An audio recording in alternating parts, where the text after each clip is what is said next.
Bursa Efek Indonesia dan Asosiasi Pengusaha Indonesia atau APindo bekerja sama menggelar workshop Go Public di salah satu hotel di Surabaya Timur. Workshop ini digelar guna memberikan pencerahan pada APindo agar perusahaan-perusahaan yang tergabung di dalamnya bisa tercatat dalam Bursa Efek Indonesia.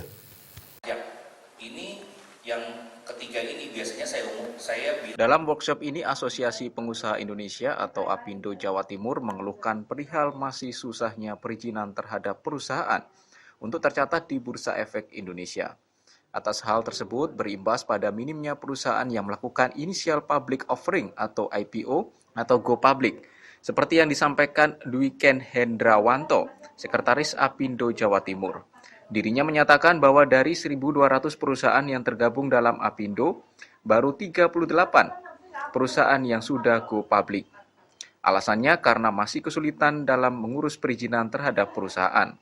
Terkait polemik ini, Dwiken Hendrawanto berharap dengan diadakannya workshop go public bisa memberikan pencerahan pada perusahaan agar memahami tata cara dan syarat dalam mengurus perizinan, agar bisa mengajukan untuk menjadi perusahaan yang go public.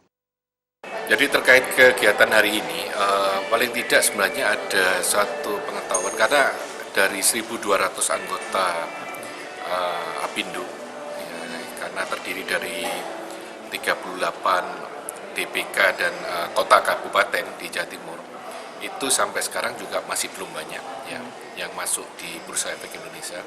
Karena sesuai dengan informasi tadi, ada beberapa perusahaan sudah yang masuk, berusaha untuk masuk, tapi gagal. Dan ini sebuah catatan yang memang tentunya ada suatu proses yang memang harus dikerjakan atau diketahui oleh seluruh pihak dari yang akan mengajukan di dalam program untuk go public.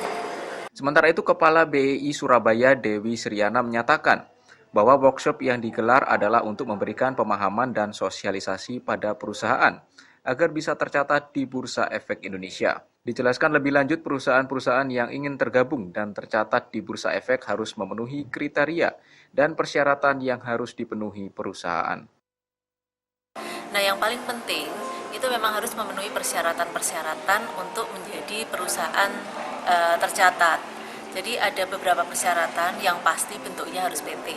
Yang kedua, minimal net tangible asetnya adalah 5 miliar. Selain itu juga ada peraturan baru lagi, perusahaan bisa menjadi perusahaan tercatat apabila memiliki laba usaha itu 1 miliar per tahun ataupun revenue sebesar 40 miliar dalam 1 tahun. Itu peraturan 2 itu tadi merupakan peraturan yang baru. Kemudian juga untuk ketentuan perusahaan itu harus sudah